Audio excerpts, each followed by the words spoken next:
Croeso I echlysur tynnu'r enwa allan o'r het ar gyfer rownd wythola Cwpan Word. A very warm welcome to you to FAW TV for the draw for the quarter-finals of this season's World Cup competition. We continue with the northern and the southern sections, and as the new Saints are located closest to the three remaining South Wales-based teams, they will be placed in the southern section.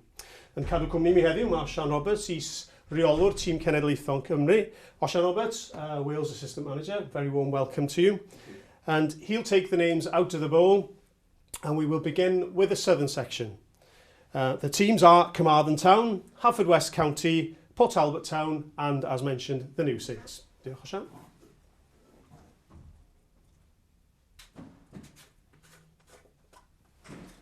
Diolch.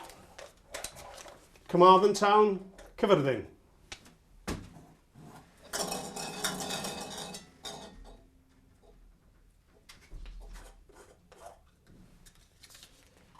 Will host Port Talbot Town yn erbyn Port Talbot.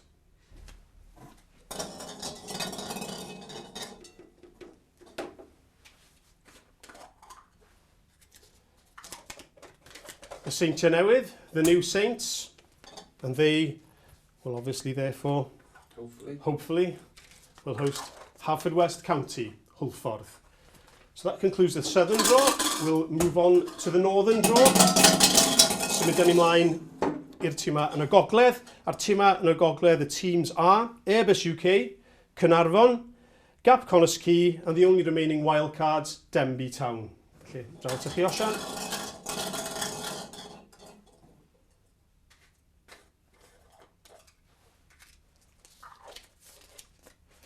Denbigh Town, Dimbych.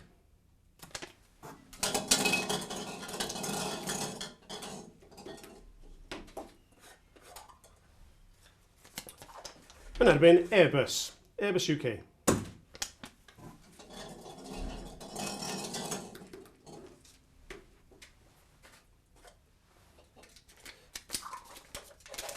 Gap Connah's Quay, Gap Cay Connor.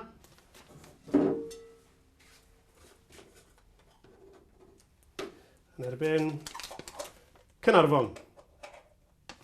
And that concludes the draw. Just to run through you again, it's Carmarthen Town against Port Talbot Town, the new Saints against Haverfordwest County, Denbigh Town against Airbus, and Gap Connah's Quay against Caernarfon. Bydd y gemau yma yn cael eu chwarae nos Fawrth yr 20 o Hydref. These matches will be played on Tuesday, the 20th of October.